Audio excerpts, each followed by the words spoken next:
Hello everyone, today we're taking a look at the Vortex Hair Wand, a product marketed as a hair growth stimulation tool that claims to activate follicles and help hair regrow. But does it really work for hair growth or is it just another gadget with big promises? Let's break it down. So the Vortex Hair Wand is advertised as a handheld device that uses light, vibration, or vortex stimulation, depending on the model, to increase blood flow to the scalp and supposedly trigger dormant follicles. Some sellers suggest it boosts the thickness, reduces shedding, and even supports regrowth with regular daily use. Sounds promising, but claims need real evidence. Here's the key point. Increased scalp circulation can support follicle health to a degree, but there's no strong scientific evidence proving that devices like this, especially in those not cleared by regulators, stimulate new hair growth.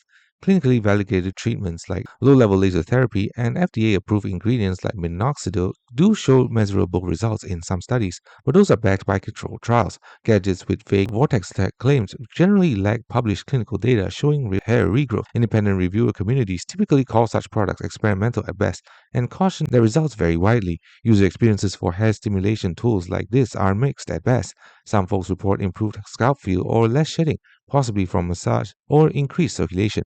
Many others see no noticeable regrowth even after weeks of use. Without independent reviews or clinical studies, it's hard to separate placebo from real effect. The bottom line, the Vortex Hair Wand might support scalp circulation, but there's no solid evidence it truly grows new hair. If your goal is real proven hair regrowth, solutions like clinically tested lasers, dermatologist recommended treatments, or medical therapies are more reliable choices. Thanks for watching. Don't forget to like and subscribe for more videos.